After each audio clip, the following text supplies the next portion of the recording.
And This meeting is being recorded. then I'll share it again. Sorry about that. Go ahead. All of the information in the next couple of slides are straight from the CCL website, and we're just going to review what it's like to be in a lobby meeting with Congress. CCL has a list of roles that people take when they are in a lobby meeting. So there's the leader role, which is usually the liaison to the congressperson, and they facilitate all the transitions and make sure the meeting plan is followed and everything. There's the appreciator, which is a person that tells the congressman what they appreciate about what they've done. The time monitor, who makes sure that, who asks at the beginning how much time we have with the congressperson or their staff, and then they make sure that we stick to that time.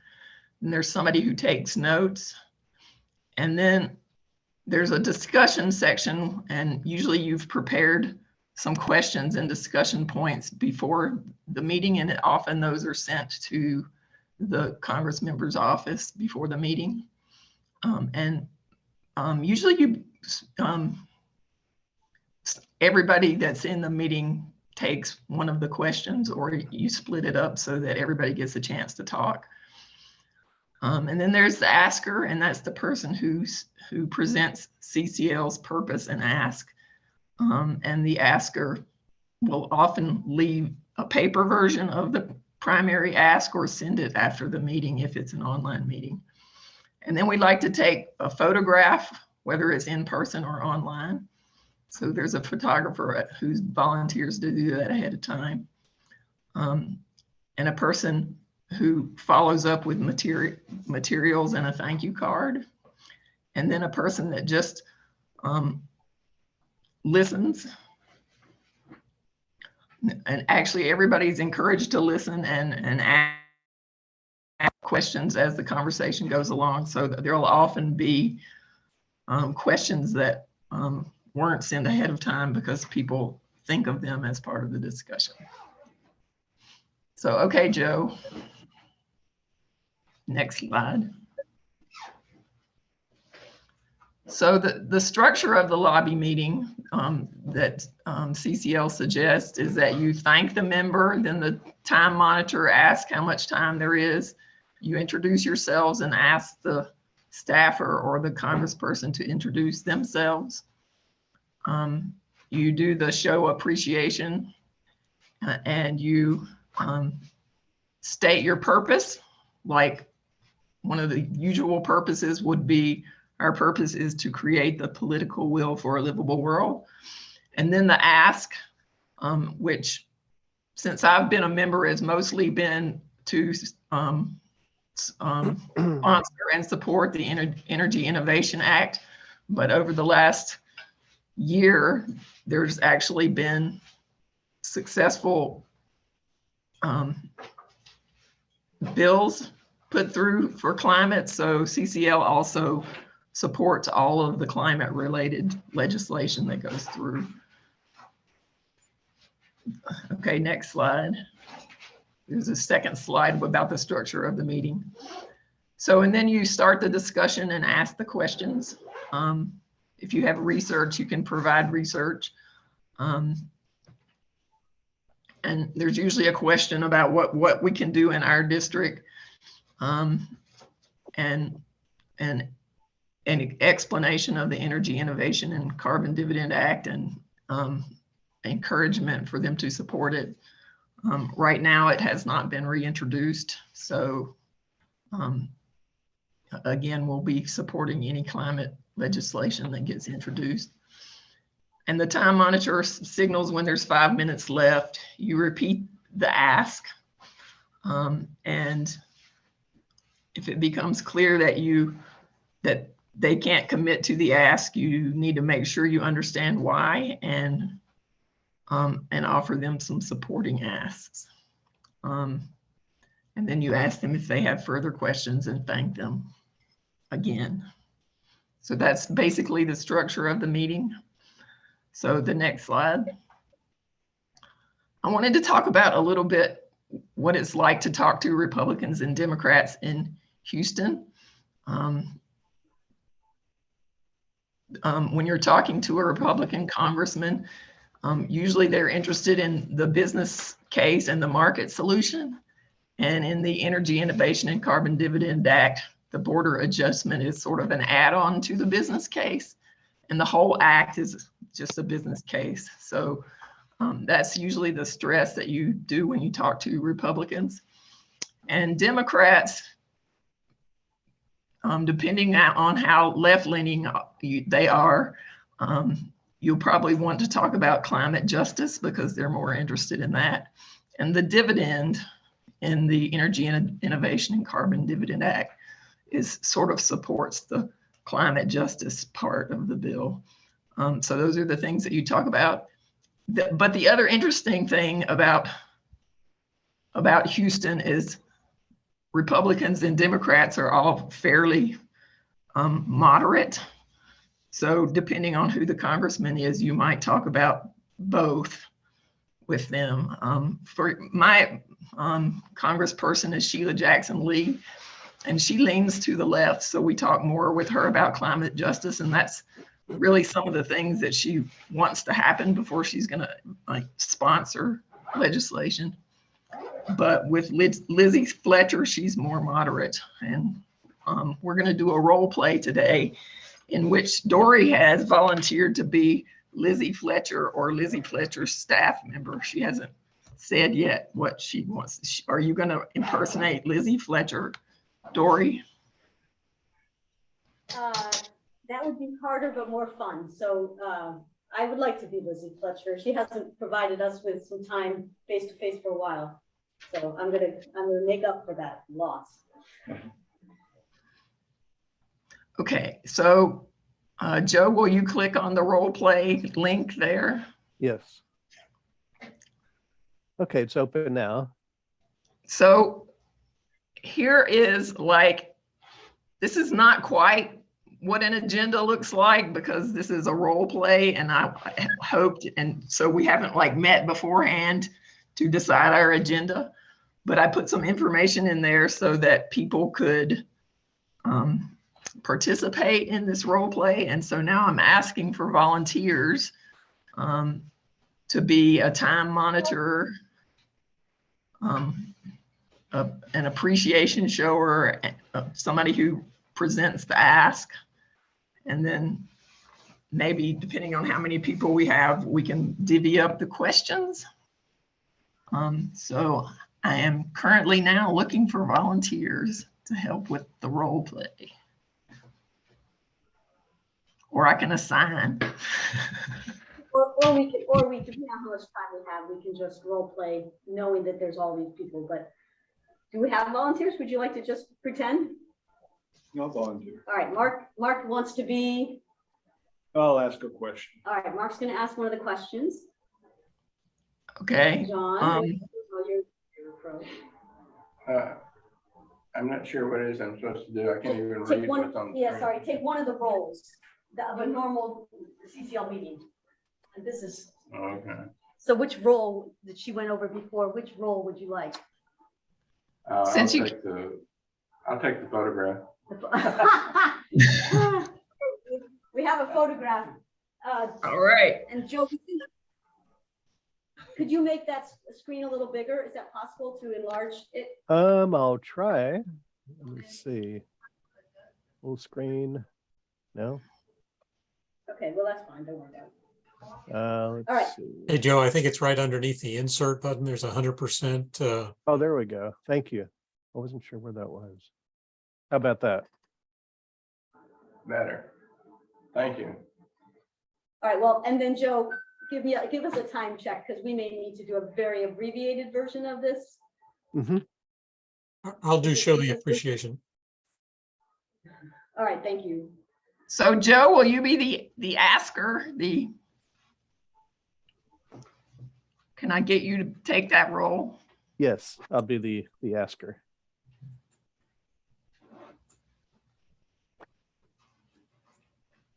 And new folks, it's not hard to be note taker. You don't have to really, or you don't have, and the other is the gratitude, showing appreciation.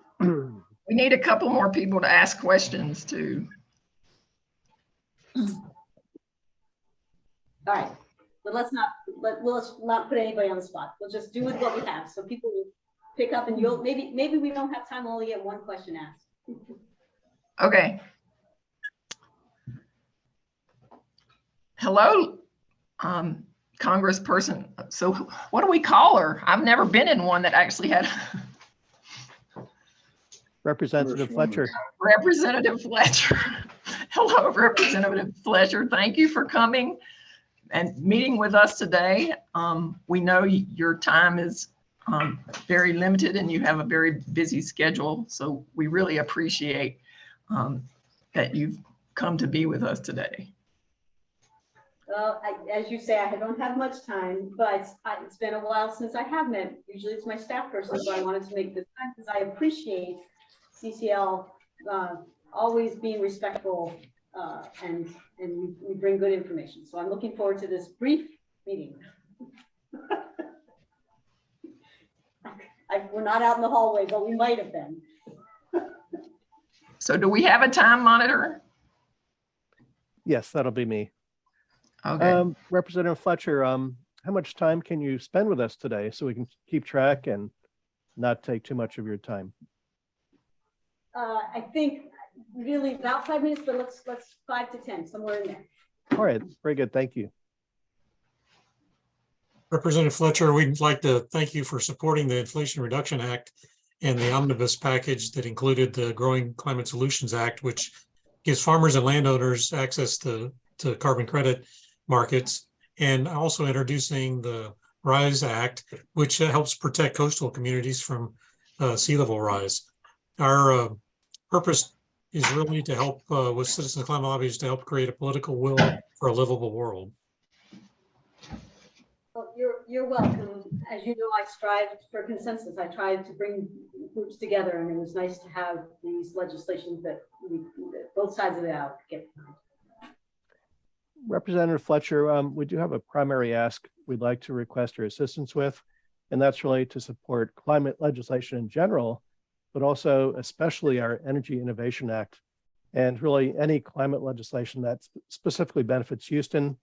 For example, the RISE Act in the last Congress, which protects coastal communities from sea level rise. So you have consistently and persistently come and asked me to support the Energy Innovation Act. And until I see more broad-based support for it, I can't go out on that limb. But I am appreciative of the work you do know that I introduced the bill to cap the to work on getting the oil fields capped. So I'm working, trying, and I appreciate the En-ROADS. I liked that demonstration I was given many years ago. But again, I can't do that unless it's got bipartisan support. Representative Fletcher, are you familiar with the carbon border adjustments? I know that does have some bipartisan support because it would help U.S. manufacturers gain an advantage. We would put a fee on any imported fuel products from other countries, and that way they won't be at an advantage with manufacturers in our country. I have been looking into that. I appreciate, and I wouldn't mind more information on that. My understanding has been wrapped into the larger bill, but there's been some late discussion about it on its standalone. And I understand there are other countries that are doing this, so we'd be at a disadvantage if we didn't. So if you had more information you could send to me, I would appreciate that. Yes, I'll do that. Thank you. All right. Yeah, this is Joe again. I'm just doing a time check. We just have a few minutes left, so we would really like to wrap this up fairly quickly if we could. And so again, I'd just like to repeat our primary ask here and really see if there's really anything they can do right now to help us out with our climate change advocacy. And just want to make sure if you have any additional requests for information we can share with you to help make your decision a more informed decision. I want to thank you. appreciate- Yeah, Go ahead. I will do what I can, feeding me the information. Okay, and before we leave, if I can take a picture. Good. Thank you again for coming. Do you have any questions for us? Nope, not at this time. In fact, I've got to go. Okay, thank you again. Can I make a comment? Yes. Yes, please. So I was going to ask the question because so let me just, since very few of you know me actually, so let me preface this by saying I've been involved in this since 1995 when Richard Sandor was doing climate insurance risk on the CBOT, and then post when he wanted to do SFM in Australia, then the CCX, and then founding element markets. So I've been around this stuff. And the political problem that people have, just as Representative Fletcher was just a Zori represented, is it doesn't have anything that they can buy in that's got any teeth in it. And one of the concerns I've had for CCL and I've had for the carbon world in general is we don't have a base of measurement that gives people a material balance that can show a representative, either Democrat or Republican, that there's some material difference that's being made in their legislation. And I don't know how to get that question to them in a way, because we don't have a standardized carbon accounting system. We have everybody doing phase 1 and phase 2. We don't have a third-party verification system. I can go to ERM, I can go to Trinity, I can go to Zephyr, I can go to 100 different people to go to AES to go do a carbon assessment, but we don't have an agreement. And I'm wondering if we need to ask the question, how do we establish a carbon accounting system that is material for the oil and gas industry, but equally for the rest of industry? So to your point about the carbon offset between imports and exports is material. And I don't know how to get there or how to ask that question in a way that we can propose it in a way that makes something they could actually achieve and go across the aisle and say, here, I have a plan. Here's what we need to do first. Let's establish fair accounting standards for carbon. Have you seen the Carbon Disclosure Project? Is that? I have, but it's once again, phase 1, phase 2, but phase 3 is completely all over the map. But I think that's, just as companies are learning how to do those measurements for scope 3, I think there's a challenge, but I think, there's part of it's pretty simple, right? I mean, if you combust a certain type of fuel, somewhere you're going to be emitting a certain amount. And so I think, we just need to keep. Fully agree. And having done this with the Houston, Galveston, the 8-county area on NOx emissions, it was very, very effective, and stationary sources were reduced by 75% in less than 8 years, right? There were serious measurements and people were able to do it. I'm trying to figure out a way to make the pitch to the politicians that gets them on board with something that doesn't seem to be an opinion. It seems to be more of a fact. It's interesting on the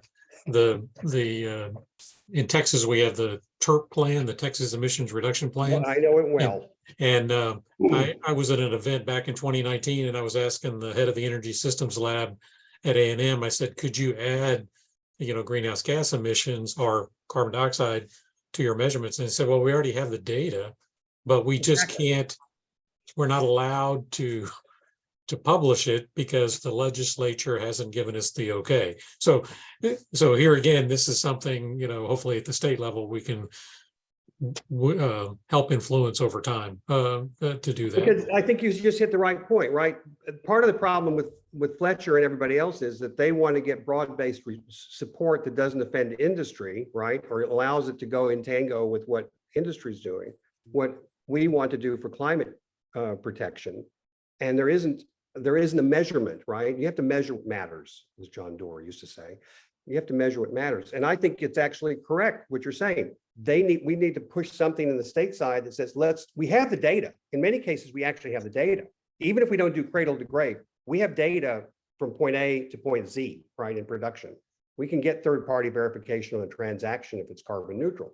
So I'm just trying to figure out how to make that pitch that makes it, what's the right word?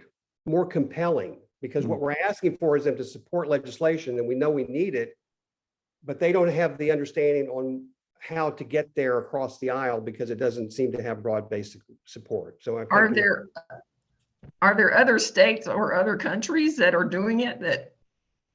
As a matter of fact, I just ran into one because they called me from Geneva, and there's a group doing a transaction. I've got to go get the group's thing. They're using Bureautas because there was a major suit to your oil piece.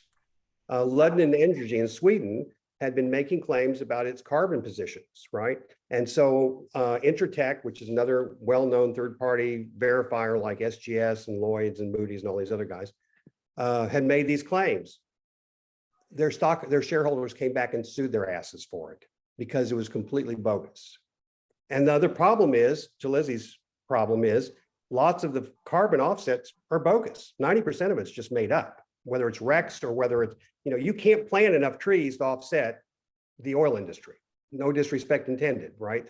All you can do is make it more efficient and you can capture CO2, but planting stuff is hard to do the real offset. So they have a problem. I think the ones I've talked to have a problem trying to get the math right so that it doesn't look like an opinion and it doesn't look like a left and right issue, if that makes any sense.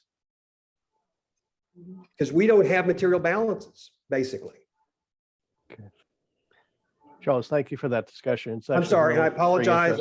I'll disappear again, but no, don't disappear. But thank you for bringing that up, and we really do have to move on a little bit. So, but thank you for that. Judith, did you have any more for your segment that you're doing now? I just have one more thing, and when you get to my lobby slide, you'll see that. You don't really need to bring it up now. I'm going to share it again now so we can go to it. Judith is under a time limit and she has to move on. So let me close this. We'll go back. So my lobby slide is probably not very far down, maybe a couple. Yep, we're getting there. Here it is. Okay, go ahead. So we still have lobby liaison vacancies for 09, 22, and 29. If everybody will put in the chat that it is here who their congressperson is. I'm trying to collect information about active people in our chapter who might fill these positions. Yeah, for anybody who may be interested in helping to lobby with us, please put your name and email address for Judith so she can get a hold of you. And Judith and Joe, I had mentioned to Haley that, and I've been mentioning to new members when I talk with them, is that if they feel comfortable, they could be a liaison for a district that's not their own. It's not as ideal, but the more important is that we have liaisons in each of the districts. Right. Exactly. But in terms of what CCL has asked us to do for the next year, for this spring, they actually want us to create an event that we can invite the Congress people to, which is very hard to do here. And as a way to maybe get to that event, probably the most positive climate talk that's happening in Houston is at the city level. And so what I would like to do is to approach some people in the city and talk to them about either an event or something else that we could do to bring Congress people together in a single place. And I got a doodle poll there with my availability for the next 2 weeks. So if people are interested in, basically brainstorming about working with the city and approaching them, then if you'll fill out the doodle poll, then I'll send you information about the meeting.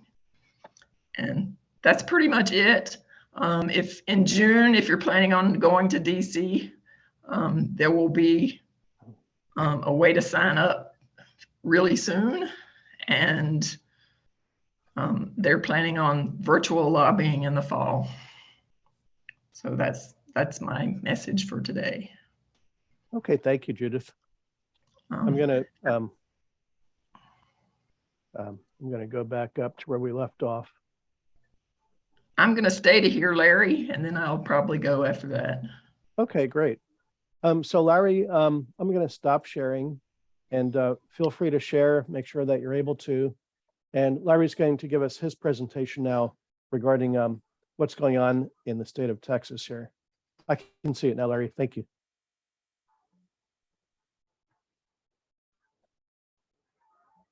Unmute, if I unmute. I also did put a link to the Google presentation in the chat.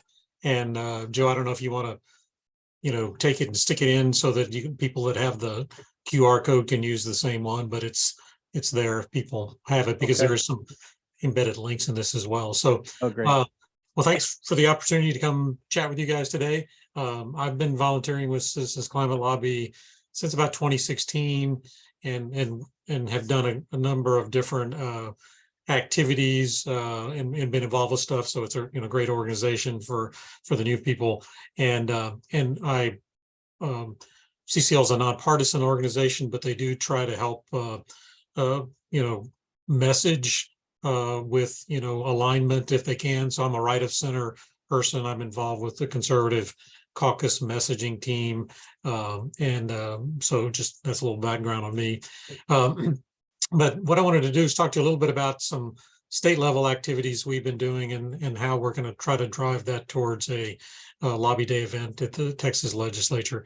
So, just why do we want to engage with state legislators? Or if you remember the levers of political will, lobbying, interfacing with the media, grassroots outreach, grass tops outreach, and volunteer and chapter development. This idea of engaging with our state legislature helps activate two of those 5 levers. Lobbying, one, we get to meet with state elected officials, and it gives us the opportunity to practice and expand our lobbying skills. Usually they're a little bit easier to get a hold of than our members of Congress. And then it's part of our grass tops engagements, because really our state congressional delegation to the U.S. Congress, they kind of take a lot of their policy cues from influencers at the state level, state elected officials, or city officials or county officials. And especially in Texas, we really need to figure out a way to increase constructive bipartisan conversations on this topic, and that will help us reduce greenhouse gas emissions. So that's just a little background on why we would try to engage with state legislators. So a little bit of background. Here in Texas, the legislature meets every 2 years. So during the last session, which was the 87th regular session back in 2021, Citizens Climate Lobby volunteers, we helped get HCR 22 introduced, which was called the Texas Environmental and Economic Stewardship Resolution. The author was initially Rafael Anchia, and then some additional legislators signed on, and then there were some co-authors. It was modeled after a successful resolution that was introduced and eventually passed in Utah. That basically the goal was to help improve this bipartisan conversation. And by reducing emissions, we can actually help the climate and expand opportunities and solutions that will grow the Texas economy. So that's kind of the push that we had last legislative session around that. We had a lot of CCL constituent volunteer outreach during that period. We had 37 constituent letters that included, we sent them a little copy of a little book called The World's Littlest Book on Climate. We were targeting primarily Republican offices. And then we had 31 constituent lobby meetings. These were all virtual at that time. And we had quite a few great participation out of the Houston area, meeting with state legislators in that area. So I really appreciate Houston's involvement with that last time. So our results were, well, we weren't successful in convincing any Republicans to sign on to HCR 22. But this is good news, bad news. There were like 10 to 15 climate-ish type bills introduced along with our resolution, and they were all assigned to the Environmental Regulation Committee, and none of them got a committee hearing. So we weren't singled out as a bad bill or a resolution, but we have an uphill battle here in Texas. So there's some opportunities now. There was in the last session a caucus. So this is where legislators get together on a particular topic and they try to, drive some momentum around this. And so this Texas Caucus on Climate, Environment, and Energy was formed. It was intended to be a bipartisan activity. We have currently 29 Democrats and 1 Republican. The 1 Republican is a state legislator from the Houston area, Gary Gates. So there is one, and our goal is really to try to help balance that out. There's a lot more Democrats who would like to join, but I think they're kind of laying back because they want to help get some Republicans on board. Powerhouse Texas, which was kind of a nonprofit spinoff of the caucus, has raised funds to get 6 energy policy fellows to work during the 88th, this current legislative session. And they are now staffed 3 in Republican offices and 3 in Democrat legislative offices. And we also did kind of during the interim period, which was, let's say, in 1922, we attended some hearings in Austin to help build awareness of Citizens Climate Lobby and our approach for respectful conversation. So we had 85 volunteers from across the state that engaged with 8 different committees at 16 different committee hearings. We had 16 in-person testimonies. So these were people that predominantly lived in Austin and could, afford a day off to go, sit in a committee hearing. And then we also had one person in Lubbock who drove to Odessa to participate in person. And then we also had over 220 written comments submitted to those different hearings in those committees. And again, all of this was really to help kind of lay some groundwork so that people in the legislature knew a little bit about CCL and what we were trying to do. So now as the 88th legislative session has started, we're really trying to build constituent outreach, in particular to elect Republican elected officials to join this climate caucus. And so we encourage you to call and or write the legislature. So we have a little script set up with a Google form that we encourage you to use, and then click that you've done it so that we can keep track of the people that have called. If we get a lot of people calling and writing and we can record that, then when we go meet with them in March, we can take it to them and say, we know that you've had constituents calling or writing. We also encourage you to get familiar with the Texas legislature online. There's little oodles of information about what goes on in the Texas legislature. It's a little bit hard to digest, but you just have to kind of poke around and get familiar with it. And there is a feature on that webpage where you can kind of you create an account, and it's called My TLO for My Texas Legislature Online. And that way you can get alerts on particular bills as they move through the or move or don't move through the legislative session. And this is very familiar if anybody's done any stuff with Congress.gov. You can also set up alerts for the U.S. Members of Congress as well. All these are links that when you get the presentation, you can click on and follow through with that. Okay, and so what we're going to try to do now is leverage our outreach into a lobby event down in Austin, and we're kind of branding it Connecting Texas Energy, y'all. And it's the 27th and 28th at the Capitol in Austin. So the 27th in the afternoon, starts in the afternoon. It's a Monday afternoon, assuming people would maybe drive in the morning. And we'll have some lobby training, CCL type lobby training, and then we'll have some more specific training after that in the afternoon to more talk about the specific bill or bills that we would be advocating for. And so we think it's a great opportunity to practice, engage your lobbying skills, get some of our grass tops more engaged on this topic. And again, a lot of push on Republicans at the state legislature to help influence our Republican members of Congress, which then could give Lizzie Fletcher as an example, who's a Democrat. If we had members of Congress from Texas Republicans that were on board with talking about climate, then that gives her a little bit more of an opportunity to jump in there as well. And again, the goal is to improve constructive bipartisan conversation, both at the state and federal level. So you can register now for that event, and there's a link for that to be able to see. You can learn a little bit more about it. There's a little agenda and describes what's going on.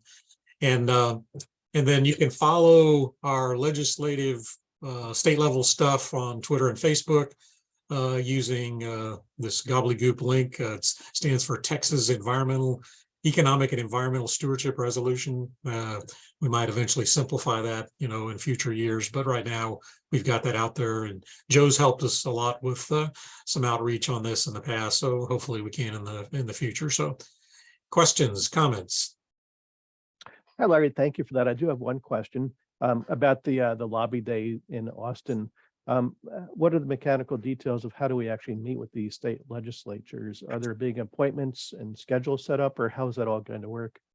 Yeah, so kind of like we do at the federal level. I've been to DC once in 2019, and as it gets closer to the event, then basically everybody who's signed up will be contacting people to kind of be a lead person to contact a particular office and then get people. Normally you always would like to have a constituent in the meeting, but we may or may not be able to do that depending on all the people we're meeting with. But yeah, the couple of weeks prior to the event, there'll be some coordination and then a kind of a schedule sent out to people that says, okay, we'd like you to participate in this lobby meeting with this legislator at this time, and then we'll do some, you'll have that before you arrive. So then with the lobby training in the afternoon on the 27th, you'll be able to meet and engage with your other fellow volunteers, kind of work out a little bit of a game plan, like Judith had gone through before, and then the lobbying will be on the day of the 28th. Throughout the day. And then we have some evening events on Monday evening and Tuesday evening for people to come.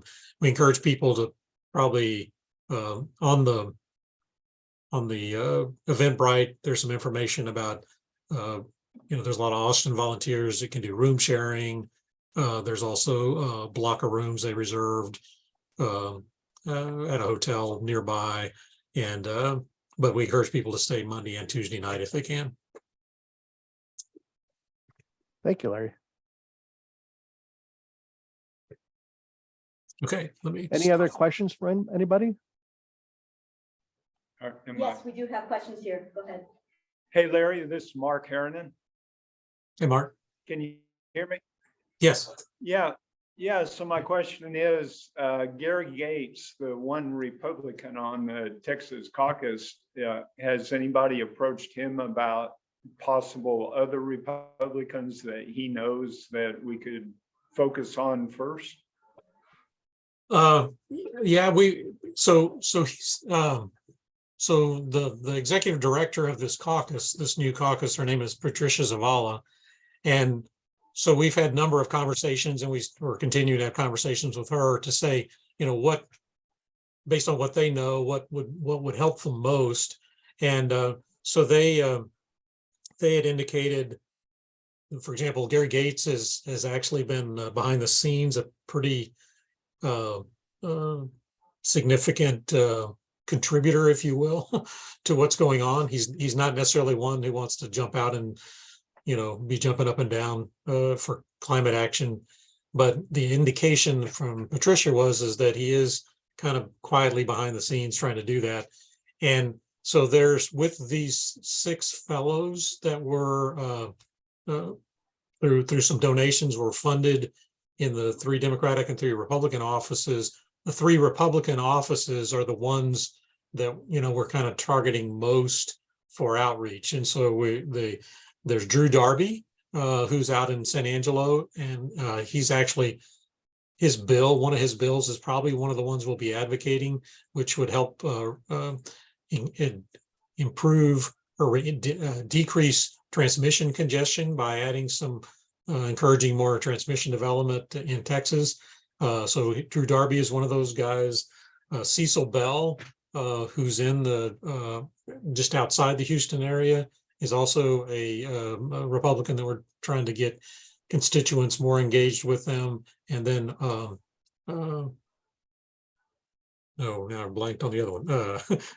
Drew Darby, Cecil Bell, blanked on the other, but there is a fourth one, Ed Thompson, who is in Pearland, who's very close by in the Houston area as well. So he would also be another one that would be good to reach out to as well. Thank you. Mm-hmm. And be careful, you know, with the redistricting that's happened, there's some, you know, a lot of people are if you knew who your state legislator was in the past, you may not know now because the districts have gotten pretty funky. So the Texas Tribune has a really good link. And in those links that I have to make a call or whatever, there's a link where you can check who put in your address and it'll tell you who your state house rep and state senator are. And the caucus is intended to be bicameral, so both state house and state senate, but there are only state house representatives right now. So Larry, I have a question about all of the testimonies that we've provided either in person or written.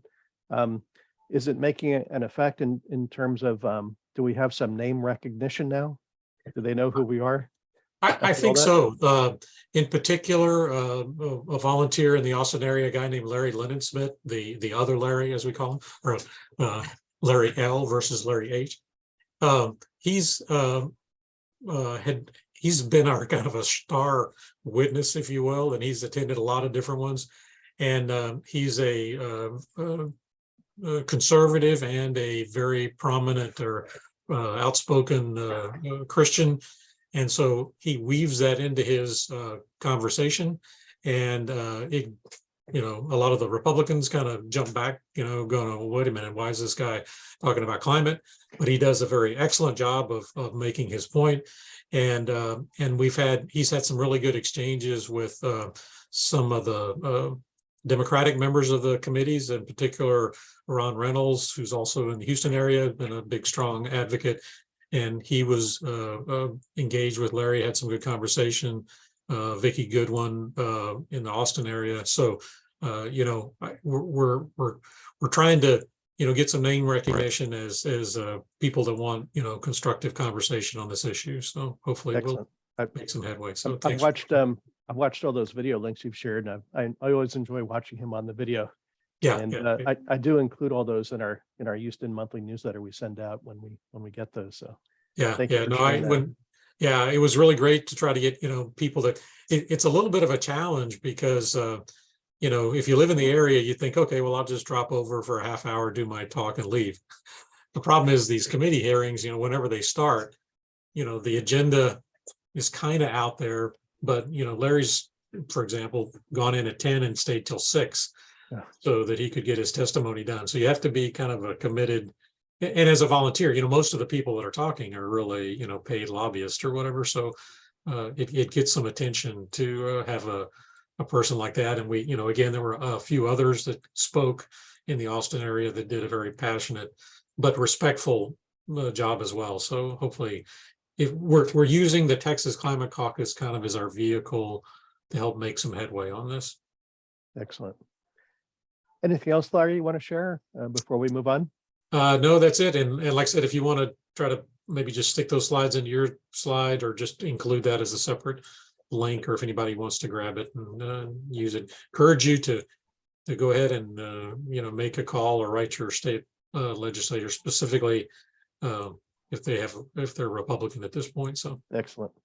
Okay, before we move on, this will be a good time for me to get a photo of our group here, if that's okay with everybody. If everyone can turn on their cameras, most people do.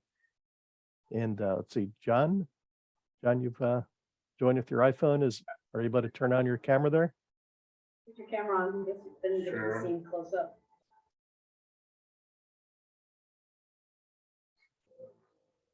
I'm just waiting for, oh, there we go. Okay. So I'm going to go ahead and try to get a good photo if everybody can smile for us. Ready? 1, 2, 3. Okay. I got that.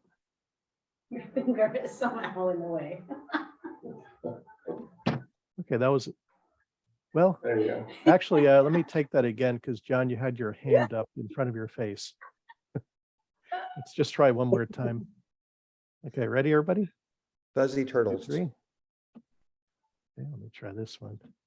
Yeah, that one is much better. Thank you, everybody. Okay, I'm going to share again, and we're going to move on. Let's see. Yep, here it is. And so, Larry, I created a new slide right here, and I added that web link information. So it's now part of the main slide deck where we had shared the QR code. Okay, great. Thank you for that. Thank you, Larry. That was great. Okay, moving on. We're ready for our monthly meeting, which Mark always leads us through this. Mark, can you give us an introduction, and then you can actually go live and give everybody a demo for the new folks that have not done that before. Okay, thank you. All right, so Citizens Climate Lobby has a calling project. And so we try to call our representative and senators once a month. And if you sign up to do that on the CCL national website, they will send you a reminder every month to do so. Of course, if you're part of the Houston chapter, you also get that from us.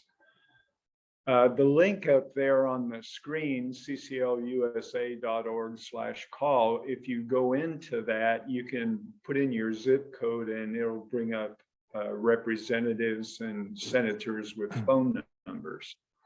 So my representative is a new one, Wesley Hunt. So I have his phone number. I'm going to call. Usually you'll get a voicemail recording, and so you usually don't have the opportunity to talk to a staffer. If you're fortunate enough to talk to one, they're usually very respectful. They just want to know why you're calling. They don't usually ask you anything about the bill, and they thank you for your interest. Yep. I'll just add very quickly that when you do click on that link, all of the phone numbers that we need are right there for your local House representative, as well as our 2 senators. And also there's a kind of a short script that's already provided based on our current ask for whichever legislation is up right now. Jim, you have your hand raised? Yeah, do we have a current ask for this month? Thanks. It'll be in the script once you click on the link. Yeah, I believe it depends on who your representative is, whether it's Republican or Democrat. All right, so I'll give a demonstration, and then everybody can put themselves on mute and then be looking up your representative if you don't have the phone number already, and do the call. We'll do it simultaneously. Yeah. So Mark, go ahead and start that. Everybody can listen to see how you do it. And then once Mark finishes, we'll all click on the link and make our own calls. And we'll wait a few minutes here until everybody has time to complete that. Go ahead, Mark, please.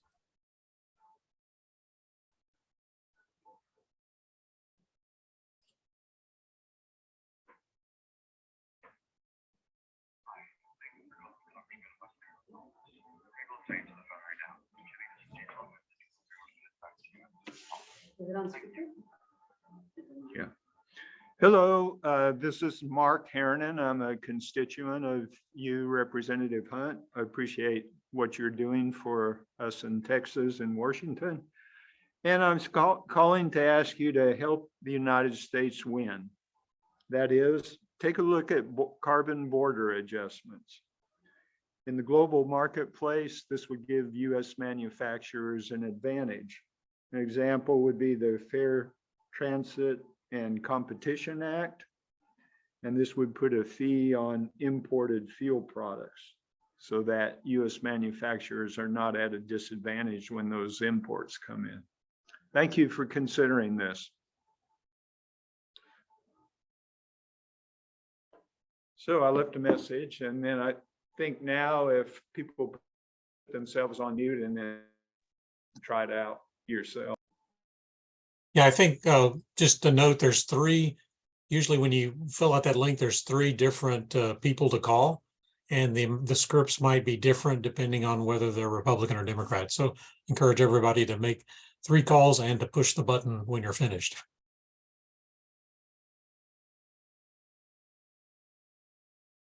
Thank you, Larry, and thank you, Mark. And we'll just wait here a few minutes so everybody can finish up on that. Thank you. Okay, thank you for letting me know. All right, so we'll go through the rest of the slides, a couple of miscellaneous items.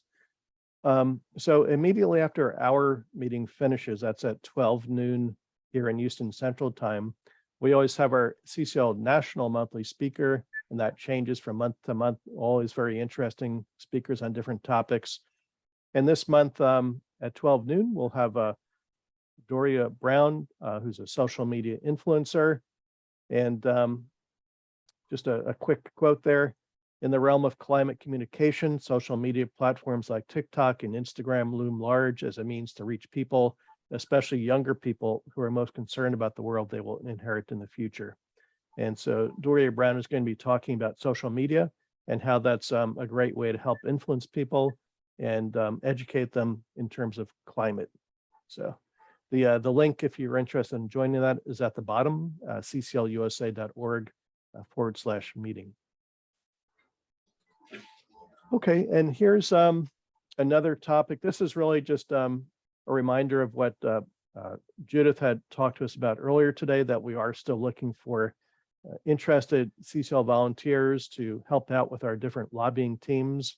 And if anyone is interested in joining, please contact Judith directly, and her email address is there. This is another event that's coming up February 25th. That's a Saturday at 4 p.m. And this is sponsored by our Third Coast region. That's Citizens Climate Lobby Third Coast region, which includes Texas, Mississippi, and Louisiana. And this will be a cocktails and conversation on the topic of the Inflation Reduction Act demystified. So that'll be a fun event, and people can drink while they're learning more about the Inflation Reduction Act. Here is the reminder about the Lobby Day coming up in Austin that Larry just spoke to us about, March 27th, 28th. And this also contains the link there for registering for that if people are interested in participating in that one. This is another item coming up. Save the date for our CCL National Conference and Lobby Day in Washington, D.C. That's coming up June 10th through 13th. And when I put this into the slide deck, the registration was not open quite yet, but they will be opening up the registration later this month, from what I understand. And so now we'll go through our 5 levers status reports. We have our lobby team, grass tops, grassroots, media, and chapter development. So this is the lobby team slide, and Judith had gone through this already. And so I'm going to continue on.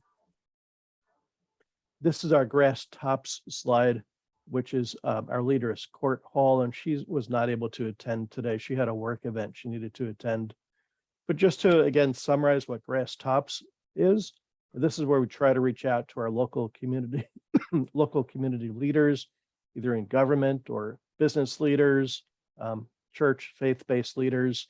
And there's a lot of activity going on in this. If anyone is interested in this type of Grass Tops outreach, that would be Court, and her email address is there. And now we have the grassroots team. The leader is Mark. Mark, go ahead, please, if you want to cover your slide. Okay, thank you, Joe.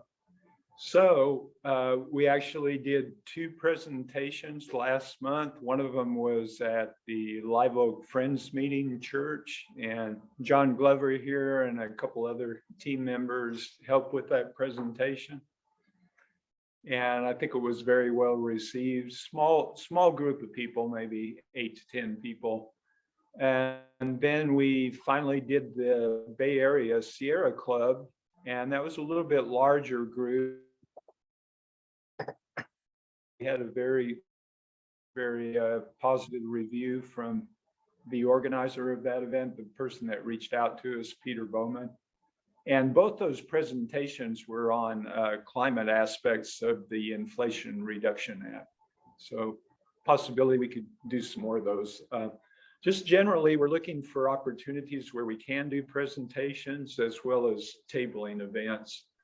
So far on the KPFT FM radio interview, I haven't received a reply to my emails, so I will follow up on that. Tabling opportunities, there are a couple of farmers markets that may blossom into something. I know one of the members of our team, Andrew, is looking into St. Martin's Farmers Market. And then I this morning sent you Amnesty International would like speakers on climate April 1st.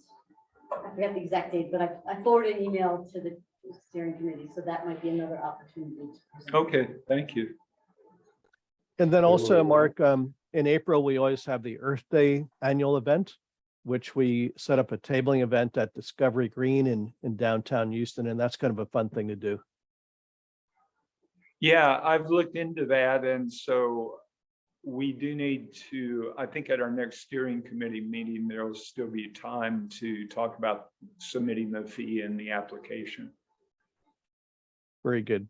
Anything else, Mark? No, that's it. Okay, I'll move on. And then we have our media team, our media lever, which I'm the leader of that. And some of the activities here, we always create our monthly newsletter that we send out, and I've provided the links there at the top. The newsletter we sent out in January, and then the one we just sent out earlier this week on Monday. We have a fairly active social media channel, both on Twitter and Facebook. And in addition, we always like to submit letters to the editor of our local newspaper, the Chronicle, or other papers wherever people are located. And if anybody is interested in helping out with the media team, my email address is there and you can reach out to me directly. On the next few slides, I always like to provide a few samples of what we're currently posting on social media. And I'll go through those. I'll try to go through them fairly quickly. I have about 5 pages here, but it's always fun to share what's going on. This is showing up from our @CCL Houston Twitter feed, and on various topics, all related to climate change, extreme weather events, and things of that nature. So just as an example, the one on the left is talking about gas stoves, and you've probably read in the news recently, gas stoves are a really hot topic. There's a lot of debate going on depending on which side of the political spectrum you're on. But it says here, 1 in 8 cases of asthma in US kids caused by gas stove pollution. This is from an article in The Guardian. And then the quote here, emission from toxic chemicals and carcinogens creating indoor pollution worse than car traffic. And so we always include the link back to the article where we found that. On the right here, another interesting aspect of climate change that most people don't really even think about, but climate change is making some homes too costly to insure. And there were 20 separate billion-dollar US natural disasters in 2021. And so another impact is that it will increase your home ownership. Insurance for homes in some cases really skyrocketing. And I think the most direct impact of that is actually in Florida right now. A couple more on the left. 4 reasons to give up defending fossil fuels. From an economic perspective, fossil fuel can't compete with renewable energy. That was from an article in The Hill. On the right, this is from our Texas state government, and it's always interesting when anybody there comments on climate change. But this is a quote from the Texas Department of Agriculture, where they released a report linking climate change with food insecurity and identified it as a potential threat to the state's food supply. So I thought that was very interesting. That came from our Texas Department of Agriculture. On the left here, electric school buses. So some school districts are in the process of transitioning, trying to build out an electric school bus fleet, replacing diesel buses. So this was an update on the largest electric school bus transition in the US. And I always like to put in some hard facts, right? In quotes, no additional cost to the school district. Cost to drive an electric bus is $2,600 for every 15,000 miles, and compared to $9,000 for a diesel. So some good economic incentives, although it is taking a lot of time. For example, Houston ISD has not started a transition to electric yet. And I'm always, usually at least once a month, there's at least one tweet which is tagging all of the people there in HISD. On the right, the future of low carbon transportation. So some good news from our US Postal Service, which will electrify trucks by 2026. That's their plan. And they'll be buying 66,000 vehicles to build one of the largest electric fleets in the nation.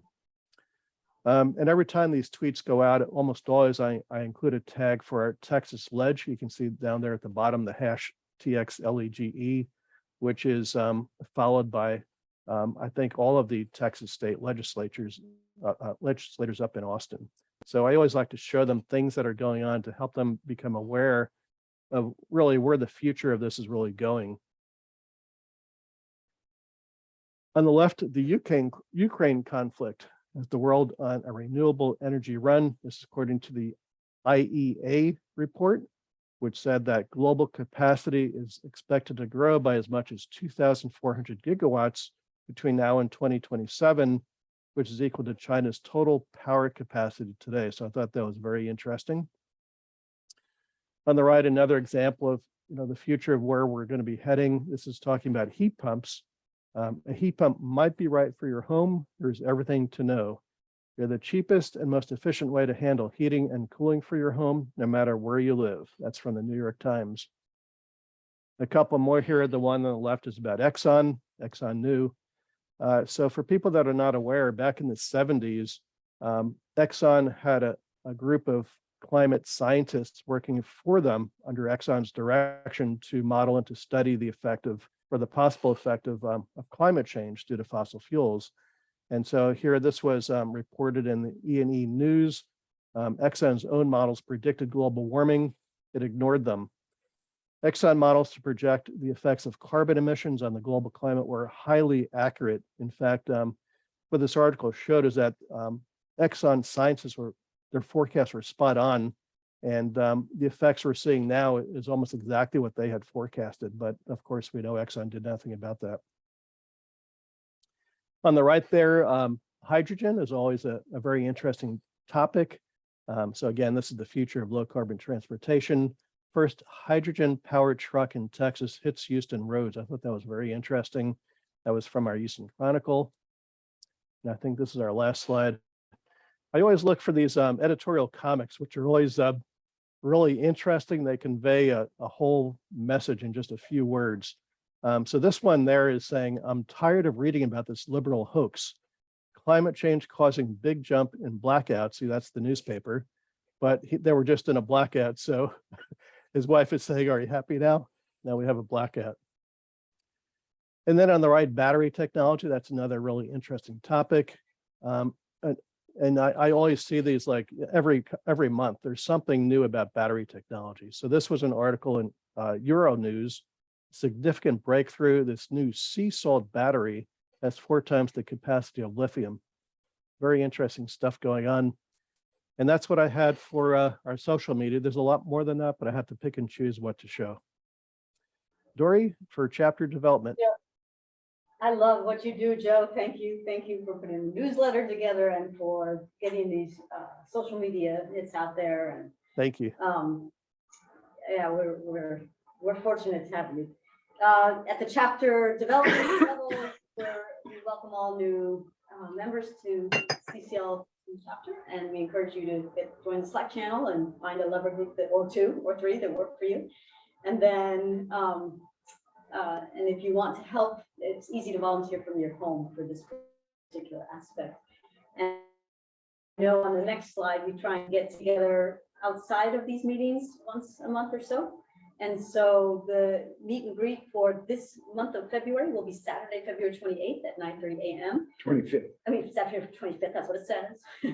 I'm saying, read what it says, Saturday, February 25th, 9:30 a.m. at the Levy Park. And so the directions are there, and look forward to seeing you then. And then, as I mentioned, well, I don't know if I mentioned, but there's in March, hopefully we can do one at the Sustainable White Rhino in same area, East Downtown. So there'll be more of that to come in March. Thank you, Joe. All right, thank you, Dory. And that's really the end of our presentation. We got done a little bit sooner than we normally do. I'm going to stop sharing there. And so we always like to wrap up to see if there's any discussion topics people would like to talk about before we end the call. Any feedback on what we're doing on the meeting, anything that you would like to see that maybe we're not doing already, just opening it up for discussion. Yeah, go ahead, Haley. Hi, I was just curious, is CCL aware or use the Climate Action Now app? I'm No? not sure of the answer to that.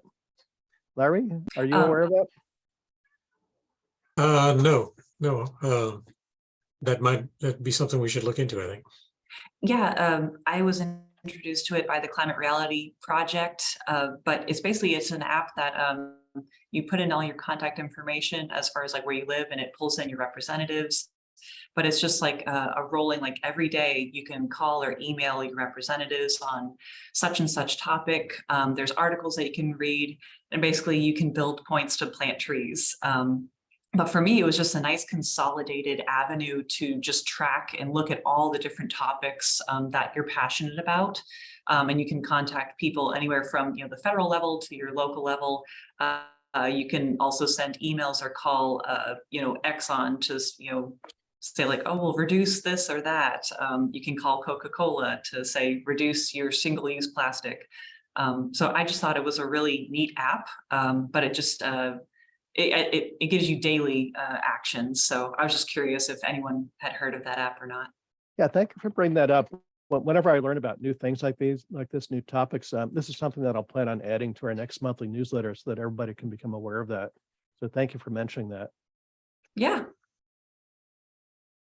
Sounds like Emily was right. You've used it, Emily?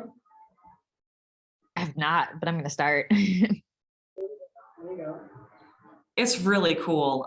Again, it organizes everything based on like the state level to local to different topics. You can search for, well, I'm passionate about plastics today, or I'm passionate about just carbon or agriculture. So it's just a really cool thing. And I mean, you can send as many emails or call as many people as you want. It gives you all the information. Just out of curiosity, is it, as far as you know, it's been updated to the new districts or whatever because of the redistricting? I guess it probably uses the same. That again, I found yes, because go ahead. Oh, I'm sorry, you broke up. Oh, yes, I was under Troy Nels previously, and then just recently it flipped over to Lizzie Fletcher. So it is current, and it does reflect that. Great. Very good. Any other topics from anybody? Dory, could you tell us just generally how many people are joining? I know that they join the national and then they get referred to us. Yeah, it's been a manageable number. Like when I sent out the email this month for the new members to come early if they wanted to, I think there were 13 emails. So over the last month. Over the last month. And then it depends on what's happening situationally. Like as we get ready for the June lobbying, it increases. So Well, an interesting metric. So when we send out our monthly newsletter here in the Houston metro area, all of the outlying areas around Houston, we actually distribute our newsletter to over 2,000 members that have signed up for Citizens Climate Lobby. But the problem we have is that although we have that many members, there are not that many really active members that are actually doing the work that needs to be done. And so we're always looking for ways to, kind of re-energize all of our other members that are out there. We know a lot of them are making phone calls on their own and doing things on their own that we're not aware of. But that's a really critical thing to really get people energized to really participate more than they are. So can I use this form and just say, at one of our steering committee meetings, Joe, you mentioned what another in Chicago, another CCL chapter done was had an event at a bar that seemed to draw new members, So this White Rhino here in east of downtown, I called them, they said, come on a Tuesday, come at 4, or when we start to open, it'll be less crowded.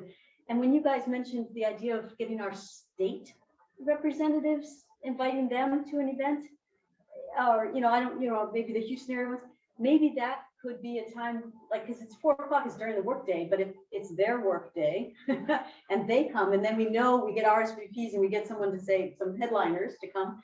Anyway, that just thinking whether that's a good idea or not. Do you need me? That's one of Yeah. her name. She's in I would the- encourage that, as much as possible. And if they can't make it, a staffer, Yeah. Okay. And I'm going to have the owner speak on why the White Rhino deems itself sustainable and ecologically friendly. And so, that's a draw, I think. And they have an outdoor patio, so if the weather's nice, that's a draw. Mhm.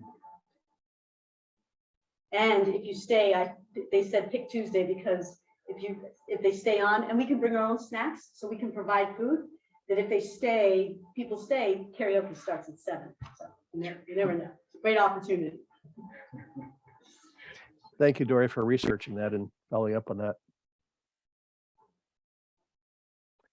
Oh, another topic, we're always looking for other interesting guest speakers for future meetings.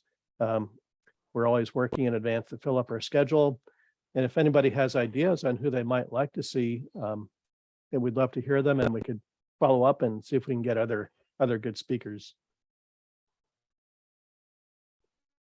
I think Dr. Sylvia D. From Rice, would be a good one Yeah. in your area. And then I'd also put a plug for a group called Clear Skies, Texas. That's a women's conservative group who's trying to, uplift the conversation among conservatives about climate action. And one of the board members actually is in the Houston area, former state rep Sarah Davis. But Courtney DeBauer is the executive director for that group, and they're looking for opportunities to get out in front of people and talk about that. So Clear Skies, Texas, and if you just Google that, you can find them. Thank you, Larry. I made a note on those. I was invited to a evening with an international nonprofit called RARE, and I met the woman. She was a Houstonian, but she lives in Virginia, but she might be able to zoom in if we wanted to. RARE is focusing on how to change, it sounds like Doria a little bit, but how to change people's attitude through Hollywood, social media, they scientifically study how to affect people's attitudes and change. So anyway, they made big dents on helping communities internationally that were overfishing, to stop overfishing and to learn to, protect what they cared about. And so anyway, it was fascinating, and maybe that's a possibility. Thank you, Dory. All right, maybe we'll wrap it up in a minute here. Any other discussion topics before we end?